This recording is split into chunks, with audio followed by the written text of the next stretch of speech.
औज़ुबिल्लाहिमिनश्शैतानिर्रजीम बिस्मिल्लाहिर्रहमानिर्रहीम अस्सलाम वालेकुम व्यूअर्स, उम्मीद करता हूँ आप सब खैरियत होंगे।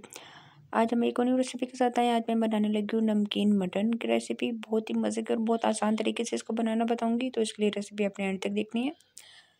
चलो अपनी रेसिपी स्टार्ट करते हैं। सबसे पहले मेरे पास मटन पड़ा है तकरीबन हाफ़ के जी के करीब, और मैंने इसको अच्छी तरह से वॉश कर लिया था। पतीली लेंगे, पतीली में तकरीबन हाफ़ कप मैं तेल डाल दूँगी, और तेल जो है वो मैं सरसों का इस्तेमाल कर रही हूँ। ज़्यादातर हम अपने खानों में सरसों का तेल इस्तेमाल करते हैं, ये बहुत ज़्यादा फ़ायदेमंद होता है आपकी सेहत के लिए। तो अभी इसमें कुछ साबुत मसाले डाल देती हूँ। 3 से 4 टुकड़े दालचीनी के डालूँगी, और एक बड़ी इलायची डाल दूँगी। थोड़ा सा इसको फ्राई होने देंगे, और जैसे ही इसकी खुशबू आना स्टार्ट होगी तो हम इसमें मटन शामिल कर देंगे। आपने ये रेसिपी बिल्कुल एंड तक देखनी है। हम बिल्कुल उसी तरह बनाएंगे जिस तरह रेस्टोरेंट स्टाइल वगैरह में बनता है, ठीक है, रेस्टोरेंट में मिलता है। तो इसके लिए रेसिपी आपने बिल्कुल एंड तक देखनी है जी। तो खुशबू आना स्टार्ट होगी साबुत मसाले की, तो अब मैं इसमें मटन शामिल कर रही हूँ। मटन जो है वो कच्चा है, गोश्त, ठीक है। डालने के बाद अच्छी तरह से अब आपने इसको फ्राई करना है, इसका जब तक कलर चेंज ना हो जाए। आपने अच्छी तरह से इसकी भुनाई करनी है जी, बहुत अच्छे तरीके से आपने इसकी भुनाई करनी है। तो तकरीबन देखिए मुझे 10 से 12 मिनट मैंने इसकी भुनाई की, और अब इसमें हम कुछ चीज़ें शामिल कर देते हैं। 1 चम्मच भर के अदरक लहसुन का पेस्ट मैं इसमें डाल दूँगी। फ्रेश अदरक लहसुन का पेस्ट हम इसमें शामिल कर रहे हैं। डालने के बाद दोबारा से आपने इसको फ्राई करना है, मिक्स करना है, ठीक है। थोड़ा-थोड़ा पानी मतलब कि गोश्त में छोड़ना स्टार्ट कर दिया था, और एक्स्ट्रा पानी वगैरह अभी हम बिल्कुल भी इसमें शामिल नहीं करेंगे।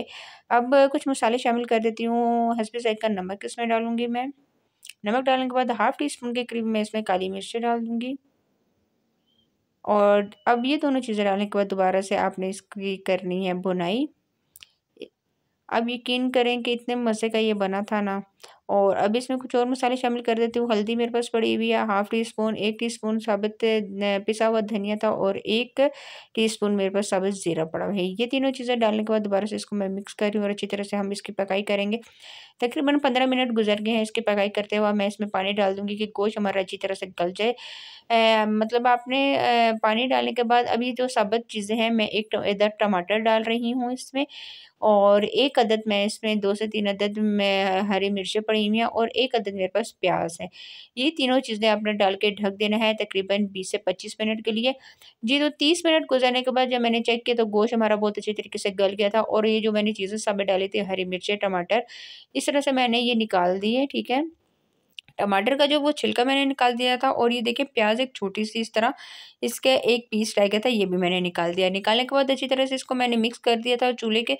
चूल्हे से हटा के जब मैंने चूल्हे की फ्लेम ऑफ करके देखा तो बहुत ही अच्छी तरीके से ये गल गया था। मैं एक रोटी का मतलब कि निवाला ले रही हूँ और आपको दिखाती हूँ। ये देखें कितने आसान तरीके से मैंने आपको बनाना बताया है। 5 मिनट में ये रेसिपी तैयार हो गई है। बस इसमें कोई भी मेहनत नहीं है। तो आपने ये रेसिपी ज़रूर ट्राई करनी है। ट्राई करके मुझे कमेंट्स में बताना है कि आज की आसान सी रेसिपी आपको कैसी लगी। आज के लिए इतना ही। इंशाल्लाह नेक्स्ट वीडियो में आपके साथ मुलाकात होगी एक और न्यू रेसिपी के साथ। तब तक के लिए मुझे दीजिए इजाज़त। दुआओं में याद रखिएगा। अल्लाह हाफ़िज़।